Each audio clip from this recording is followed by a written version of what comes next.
Study IQ IAS, अब तैयारी हुई अफोर्डेबल। दोस्तों, पिछले दिनों एप्पल के सीईओ टिम कुक भारत के दौरे पर थे। इस दौरान उन्होंने एप्पल के ऑफिशियल रिटेल स्टोर का इनॉग्रेशन किया। साथ ही इंडिया में एप्पल प्रोडक्ट्स के बढ़ते मार्केट के बारे में एक बहुत इंपॉर्टेंट बात भी कही। उन्होंने कहा कि इंडिया में फाइनेंसिंग के काफी सारे ऑप्शंस इंट्रोड्यूस किए गए हैं और इससे न सिर्फ प्रोडक्ट्स अफोर्डेबल हुए हैं बल्कि ढेर सारे ऑप्शंस होने के कारण कोई भी इन्हें कुछ पैसे देके भी खरीद सकता है। यानी दोस्तों, वो एप्पल के इंडिया में बढ़ते मार्केट के लिए फाइनेंसिंग, पोस्टपेड और नो कॉस्ट EMI जैसे ऑप्शंस को रीजन मान रहे हैं। दोस्तों, ये सिर्फ एप्पल के ग्रोथ की बात नहीं है बल्कि इंडियन इकोनॉमी में बीते कुछ सालों में ये बड़ा चेंज देखने को मिल रहा है, जहां लोग कैपिटल डेफिशिएंसी के बाद भी परचेसिंग से नहीं रुक रहे हैं क्योंकि अब उनके पास पोस्टपेड का ऑप्शन अवेलेबल है। दोस्तों, इन्फोसिस के नॉन एग्जीक्यूटिव चेयरमैन नंदन निलेकानी ने भी इस बात को हाईलाइट करते हुए कहा है कि जिस तरह से भारत में लोग डिजिटल पेमेंट को अपना रहे हैं, उससे हम आने वाले दिनों में एक बड़ा बदलाव देखने वाले हैं। इंडिया की डिजिटल इकोनॉमी अब प्रीपेड से पोस्टपेड की तरफ शिफ्ट हो जाएगी और इसके लिए गवर्नमेंट के अकाउंट एग्रीगेटर इकोसिस्टम को सबसे बड़ा जिम्मेदार माना जा रहा है, जो डिजिटल पेमेंट और डिजिटल इकोनॉमी को धीरे धीरे पोस्टपेड की तरफ ले जा रहा है। स्वागत है आप सभी का स्टडी IQ में। अनुराग पांडे नाम है हमारा और आज के इस वीडियो में हम यही समझने की कोशिश करेंगे कि ये अकाउंट एग्रीगेटर इकोसिस्टम क्या है, कैसे इसकी मदद से भारत में इंस्टेंट क्रेडिट सिस्टम इवॉल्व हो रहा है और इंडिया की डिजिटल इकोनॉमी कैसे प्रीपेड से पोस्टपेड की तरफ बढ़ रही है। साथ ही इंडिया के लिए पोस्टपेड इकोनॉमी इतनी इंपॉर्टेंट क्यों है। दोस्तों, वीडियो को कंटिन्यू करें उससे पहले आप सभी के लिए एक इंपॉर्टेंट अपडेट है। दरअसल IAS की तैयारी को और भी अफोर्डेबल एंड कॉम्प्रिहेंसिव बनाने के लिए स्टडी IQ आपके लिए लाया है P2I, that means prelims to interview programme 2024। दोस्तों, इसके जरिए आप प्रीलिम्स, मेंस एंड इंटरव्यू यानी UPSC एग्जाम के तीनों स्टेज की तैयारी एक साथ कर सकते हैं। UPSC सिलेबस को कंसीडर करते हुए इस बैच में आपको लाइव क्लासेस के through basic to advance cover कराया जाएगा। साथ ही mentorship, test series, crash course, notes और बुक्स, ये सब कुछ भी आपको इस बैच में मिल रहा है। IAS live prelims to interview 2024 batch को अगर आप ज्वाइन करना चाहते हैं और आप AN लाइव कूपन कोड का इस्तेमाल करते हैं तो इस बैच की टोटल फीस 45,000 की बजाय आप इसे 29,999 का अवेल कर सकते हैं। इस बैच से रिलेटेड अधिक जानकारी के लिए आप स्क्रीन पर दिए गए नंबर पर कॉल कर सकते हैं या फिर वीडियो के डिस्क्रिप्शन बॉक्स में दिए गए कोर्स से रिलेटेड PDF को भी डाउनलोड कर सकते हैं।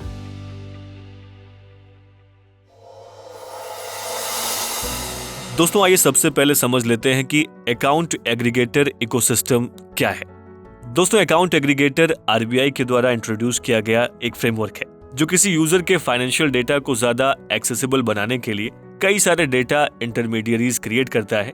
ये किसी भी यूजर के अलग अलग एंटिटीज से फाइनेंशियल डेटा को कलेक्ट करता है और इन एंटिटीज में बैंक्स, इंश्योरेंस कंपनीज और म्यूचुअल फंड प्रोवाइडर्स जैसे इंस्टीट्यूशंस हो सकते हैं जिनके पास यूजर के फाइनेंशियल एक्टिविटी का डेटा होता है। दोस्तों, अकाउंट एग्रीगेटर इन सभी फाइनेंशियल इंफॉर्मेशन प्रोवाइडर्स यानी FIP से डेटा कलेक्ट करके फाइनेंशियल इंफॉर्मेशन यूजर्स यानी FIUs के साथ शेयर करता है और ये FIUs बेसिकली लोन देने वाले लेंडर्स होते हैं। दोस्तों, आइए अब समझते हैं कि अकाउंट एग्रीगेटर इकोसिस्टम काम कैसे करता है। आप मान लीजिए कि एक लेंडर है यानी FIU है जिसे किसी कस्टमर को लोन देना है। लेकिन दोस्तों, आप भी जानते हैं कि किसी को लोन देने से पहले ये चेक किया जाता है कि कस्टमर का पिछला रिकॉर्ड कैसा रहा है, क्या उसकी फाइनेंशियल कंडीशन इतनी अच्छी है कि वो लोन अमाउंट को रीपे कर पाएगा। दोस्तों, इसके लिए लेंडर को उस कस्टमर के फाइनेंशियल डेटा की रिक्वायरमेंट होगी और ऐसे में अगर वो कस्टमर के हर फाइनेंशियल एक्टिविटी को अलग अलग चेक करेगा तो उसमें बहुत सारा समय लग जाएगा। देखा जाए तो इसी टाइम को कम करने के लिए लो पब्लिक इंफ्रास्ट्रक्चर के तौर पर अकाउंट एग्रीगेटर्स का इस्तेमाल किया जाता है जो 4 स्टेप्स में कस्टमर के फाइनेंशियल डेटा को FIP से FIUs तक पहुंचाता है। और इंटरेस्टिंग बात यह है कि पूरा प्रोसेस सिर्फ कुछ मिनटों में ही कंप्लीट हो जाता है। दोस्तों, फर्स्ट स्टेप में FIUs यानी लेंडर कस्टमर के डिजायर्ड फाइनेंशियल इंफॉर्मेशन को शेयर करने के लिए अकाउंट एग्रीगेटर से रिक्वेस्ट करता है। सेकेंड स्टेप में अकाउंट एग्रीगेटर कस्टमर से उसके फाइनेंशियल डेटा को शेयर करने के लिए कंसेंट मांगता है, जिसके लिए वो किसी भी वेब बेस्ड या फिर ऐप बेस्ड क्लाइंट की हेल्प लेता है। देखा जाए तो ये client basically loan service provider होते हैं जो अपने इंटरनेट स्पेस पर लोगों को लोन दिलाने का काम करते हैं और इसके एग्जाम्पल के तौर पर आप पेटीएम जैसे ऐप्स को ले सकते हैं। हालांकि दोस्तों, इसके बाद अगला स्टेप तभी होता है जब यूजर अपना फाइनेंशियल डेटा शेयर करने का कंसेंट दे देता है।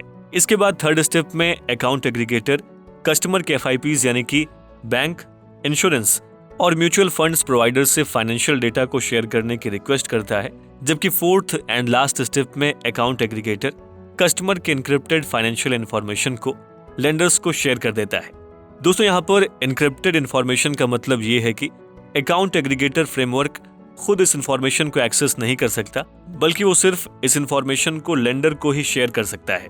देखा जाए तो इस तरह से कुछ मिनट्स में ही लोन देने वाले बैंक या फिर लेंडर्स के पास अकाउंट एग्रीगेटर की मदद से कस्टमर का सारा फाइनेंशियल डेटा इजीली एक्सेसिबल हो जाता है, जिसकी हेल्प से वो आसानी से कस्टमर को लोन प्रोवाइड कर सकता है। दोस्तों इसी अकाउंट एग्रीगेटर की मदद से आज इंस्टेंट क्रेडिट, पे लेटर, पोस्टपेड और नो कॉस्ट EMI जैसी फाइनेंशियल सर्विसेज की ग्रोथ तेजी से देखने को मिल रही है, जो इस डिजिटल एज में लोगों की कैपिटल डेफिशिएंसी को इंस्टेंट क्रेडिट के जरिए खत्म कर रही है। और देखा जाए तो उसके चलते इंडिया की डिजिटल इकोनॉमी में एक बड़ा बदलाव नजर आ रहा है, और ये बदलाव दोस्तों डिजिटल पोस्टपेड पेमेंट के तौर पर तेजी से ग्रो कर रहा है। दोस्तों आइए अब समझ लेते हैं कि कैसे इंडिया की डिजिटल इकोनॉमी प्रीपेड से पोस्टपेड की तरफ शिफ्ट हो रही है। दोस्तों 90 से पहले इंडिया में बहुत से ऐसे प्रोडक्ट और सर्विसेज हुआ करती थी जिन्हें आप पैसे देकर भी परचेज नहीं कर सकते थे। आपको उसके लिए गवर्नमेंट अप्रूवल की जरूरत होती थी, और पैसे होने के बावजूद भी लोग महीनों तक किसी लग्जरी प्रोडक्ट को खरीदने के लिए इंतजार करते थे। दरअसल दोस्तों ऐसा इसलिए होता था क्योंकि उस समय तक इंडिया की इकोनॉमी क्लोज्ड इकोनॉमी थी। लेकिन 1991 के इकोनॉमिक लिबरलाइजेशन के बाद गवर्नमेंट ने मार्केट को पूरी तरह से ओपन कर दिया, यानी कि अब आप मार्केट में अवेलेबल प्रोडक्ट या फिर सर्विस को आप पैसे की मदद से खरीद सकते थे, और उसके लिए गवर्नमेंट अप्रूवल की कोई भी जरूरत नहीं थी। और दोस्तों इसी के बाद माना जाता है कि इंडिया में सही मायनों में प्रीपेड इकोनॉमी की शुरुआत हुई।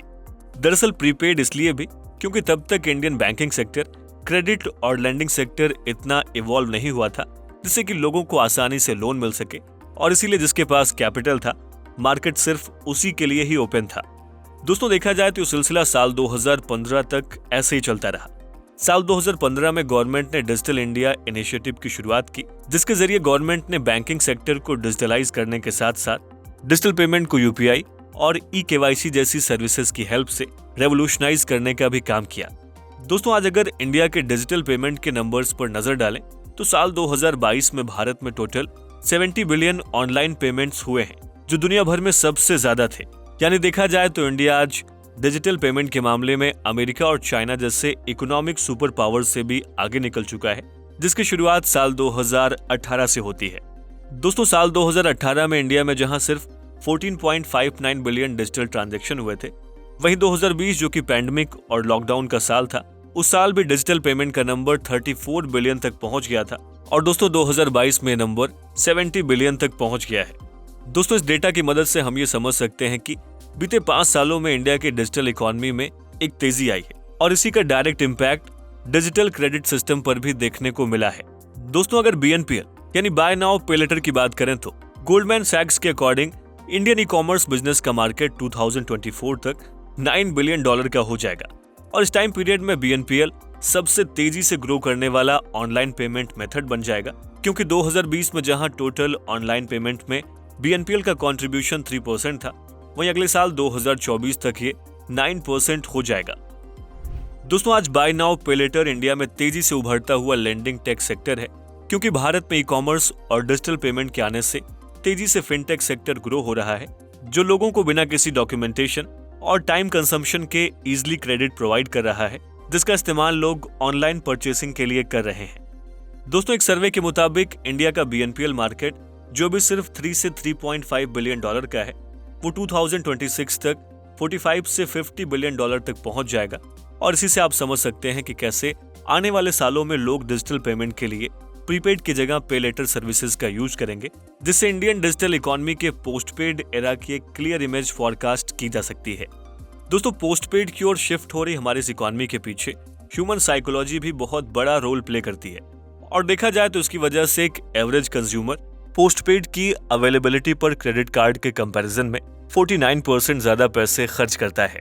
ऐसे में अगर इस साइकोलॉजी को समझें तो एक आम इंसान को किसी भी प्रोडक्ट की परचेजिंग पर पैसे पे करते हुए बहुत बुरा लगता है, जिसे द पेन ऑफ पेइंग भी कहा जाता है। दोस्तों डॉक्टर कैरी मोरवे जो कि एक सोशल साइकोलॉजिस्ट हैं, वो इस फेनोमिना को मैथमेटिकल इक्वेशन के जरिए एक्सप्लेन करते हैं और कहते हैं कि कॉस्ट ऑफ योर आइटम या फिर pool of resources is equal to pain of paying.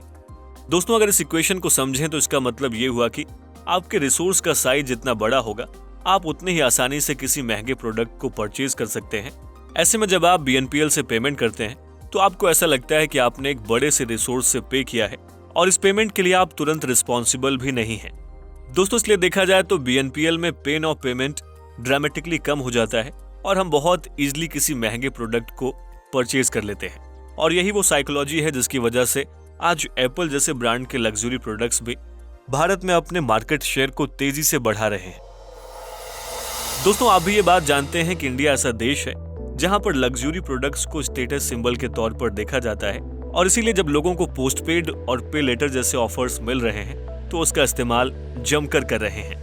दोस्तों, ऐसे में अब ये कहना गलत नहीं होगा कि BNPL, no cost EMI, UPI credit line और इंस्टेंट लोन जैसी सर्विसेज इंडिया में लोगों की स्पेंडिंग लिमिट को उनकी कैपेसिटी से ज्यादा पुश करने के लिए मोटिवेट कर रही है।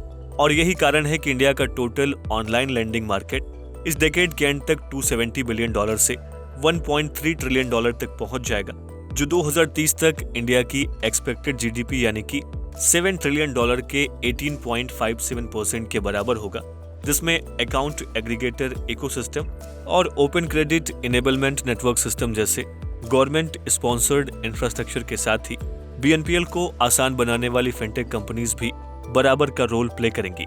दोस्तों, हमने ये तो समझ लिया कि किस तरह से इंडिया की डिजिटल इकोनॉमी पोस्टपेड की तरफ शिफ्ट कर रही है, लेकिन आइए अब ये समझ लेते हैं कि पोस्टपेड इकोनॉमी इंडिया के लिए इम्पोर्टेंट क्यों है।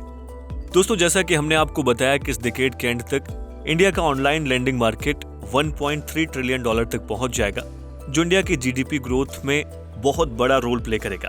देखा जाए तो डिजिटल पेमेंट में भी पोस्टपेड पेमेंट से फिनटेक सेक्टर स्ट्रांग होगा और इस सेक्टर में नई कंपनीज के आने से मार्केट में हेल्दी कंपटीशन क्रिएट होगा। साथ ही दोस्तों, इस सेक्टर में नई जॉब्स भी क्रिएट होंगी जो देश के युवाओं को रोजगार के अवसर देंगी। दोस्तों, इसके अलावा अगर हम इंडियन MSMEs की बात करें तो इस सेक्टर में अभी तक सिर्फ 15% क्रेडिट की डिमांड को ही पूरा किया गया है। ऐसे में अगर इंडिया में ऑनलाइन लेंडिंग एक्सेसिबल होता है तो इस MSMEs को रिक्वायर्ड क्रेडिट टाइम से मिल जाएगा, जिससे कि स्मॉल एंड मीडियम बिजनेसेस में भी ग्रोथ देखने को मिलेगा और ये ग्रोथ डायरेक्टली हमारी GDP ग्रोथ के लिए रिस्पॉन्सिबल होगा, क्योंकि दोस्तों इंडिया की 27% GDP इन्हीं MSMEs पर डिपेंड करती है। देखा जाए तो MSMEs के अलावा ऑनलाइन लेंडिंग मार्केट और पोस्टपेड पेमेंट की ग्रोथ से कई सारे और सेक्टर्स में भी ग्रोथ देखने को मिलेगी। और दोस्तों, ये ऐसे सेक्टर्स हो सकते हैं जिसमें एक एवरेज इंडियन पैसे खर्च करने से डरता है, और इस एग्जाम्पल के तौर पर आप एविएशन, टूरिज्म, ऑटोमोबाइल और स्टॉक मार्केट को देख सकते हैं।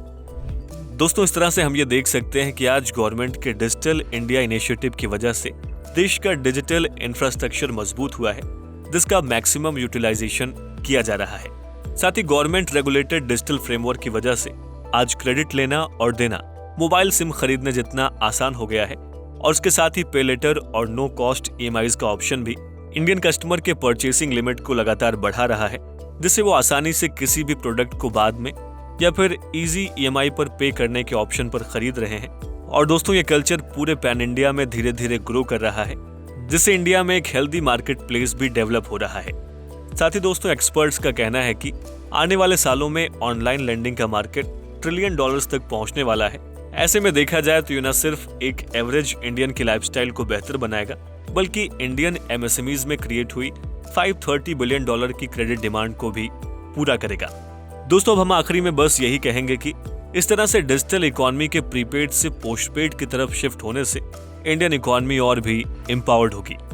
कैसी लगी आपको हमारी ये वीडियो? इसके बारे में हमें इस वीडियो के कमेंट बॉक्स में जरूर लिखें। साथ ही इंडियन इकोनॉमी के प्रीपेड से पोस्टपेड की ओर शिफ्ट होने के इस दौर को आप कैसे देखते हैं, हमें इस वीडियो के कमेंट बॉक्स में जरूर लिखें। स्टडी IQ IAS, अब तैयारी हुई अफोर्डेबल।